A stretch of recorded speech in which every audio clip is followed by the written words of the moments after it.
အားလုံးပဲမင်္ဂလာပါကျွန်တော်ညီလေးတယောက် Australia ကနေပြီးတော့လက်ဆောင်ပေးလိုက်တဲ့ Cloud Brush ကို Ambient Reverb တဲ့တရားလေးကို unboxing လုပ်မှာဖြစ်ပါတယ်ကျွန်တော်တခါမှမတွေ့ဘူးပါဘူးတွေ့ဘူးတာတော့ Big Sky တော့ပဲတွေ့ဘူးတယ်ကုမ္ပဏီကတော့ Strymon ကုမ္ပဏီကနေထုတ်တာဖြစ်တယ် Build Design and Build in the USA တဲ့အဲ့လိုတော့ရေးထားတယ်ကျေးဇူးအများကြီးတင်တယ်ညီလေး Ethan God bless you ကဲစကြည့်အောင်ဘယ်ဖောင်းရမလဲဆိုတော့ဒီကဖောင်းရတယ်အယောင်ကတော့ Big Sky တို့ Blue Sky တို့သူတို့ရဲ့အယောင်လိုပါပဲ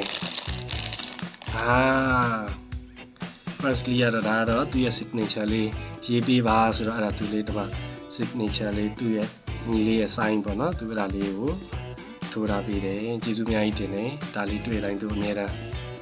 တတိယနေရတော့မှာပေါ့နော်အမတရားလေးပေါ့ဆိုတော့သူရဲ့အပြင်ပိုင်းကိုကြည့်လိုက်ရင်တော့ဒါတော့ switch ပြီးတော့ pre delay ပါတယ်မြင်ရလားတော့မသိ pre delay ရဲ့ tone ရဲ့ mode ရဲ့ decay တို့ပါ automatic လေးရွေးလို့ရသေးတယ် mix ဒါတော့လောက်ကြည့်မှပဲသိမှာပေါ့နော် ensemble ဒါလည်းပါတယ်amp ကတော့ကျွန်တော်လည်းမသိ off လည်းမသိဒါလည်းမသိပါဘူးစမ်းကြည့်မှပဲသိရမှာပေါ့နော်ဆိုတော့ဒီဘက်ချမ်းမှာတော့in out တမာ expression MIDI တွဲလို့ရတယ်9 volt ဒါကဘယ်လောက်9 volt DC okay ပြီးတော့ USB နဲ့လည်းတွဲလို့ရတယ်ဒါလေးကတော်တော်အဆင်ပြေတယ် USB နဲ့တွဲတော့ပို့ပြီးတော့မြင်ရတာပေါ့နော်ဒါဆိုရင်ဒီ cloud တွေပဲမြင်ရတယ် USB နဲ့အဲ့လိုမျိုးတွဲပြီးတော့ချိန်ရတာလေးကိုကျွန်တော်ကတော့ပိုကြိုက်တယ်ပြီးတော့မှဒီမှာ mono stereo ခွဲလို့ရတယ်ဒီ reverb တို့ delay တို့ဆိုရင်တော့ကျွန်တော်က stereo ထားတာလေးကိုပို့ပြီးတော့ကြိုက်တယ် stereo လေးချိန်ထားလိုက်မယ် okay သူ့လေးချိန်လေးကတော့ 1kg လောက်ပဲရှိမယ်ထင်တာပဲပြီးတော့မှဒီမှာ switch လေး cover အဲ့ဒါလေးတက်လိုက်မယ်ဒါဆိုနင်းတော့ပို့ပြီးတော့ဆင်ပြေသွားပြီသူရဲ့ power supply ကတော့ပါလာပြီးသားမဟုတ်ဘူး power supply ကတော့ထိုးရမယ်ဒါလေးကတော့သူရဲ့ manual ပေါ့နော် manual ကတော့ဒါမဖြစ်မနေဖတ်ရမယ် decay သူကပြန်ပြီးတော့ဒီမှာရှင်းပြထားတယ် decay ဆိုတာဘာလဲနော်amp no ensemble effect amp a median amount of the ensemble maximum wow ဒါလေးကောင်းဒီဟာလေးဖတ်ရနော် pre delay ဆိုတာဘာလဲပေါ့နော်ဒါလေးကောင်းတယ်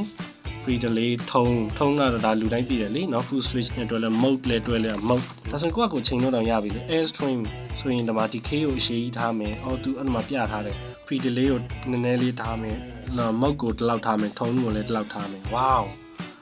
ပြီးတော့ pad ထားရတယ်ဒါ pad လို့တောင်းတာထင်ပါတယ် beautifier wow thick slab သူကတော့ ambience အထာပေါ့နော်ဘာဖြစ်လို့လဲဆိုတော့ praise and worship သမားတွေကအဲ့လိုမျိုးကြီးရလေနော်ကြီးတော့ကျွန်တော်လည်းအများဆုံးတော့အဲ့လိုတင်းအောင်လေး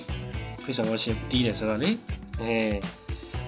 ညီလေးကဒါလေးကိုကျွန်တော်လက်ဆောင်ပေးလိုက်ခြင်းဖြစ်တယ် ambience အတွက်300မယ်ဒီ cloud brush ကိုနော်ဟွာတော့မပါဘူးเนาะကျွန်တော်တို့တွေ့နေကြ hall တို့ plate တို့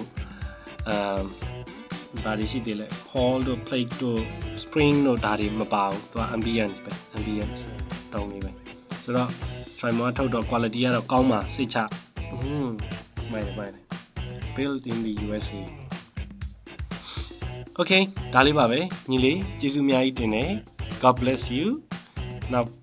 ဒီ effect လေးနဲ့တီးတာနောက်မှဘုရားပြင်ဆင်ပေးရင်ကျွန်တော်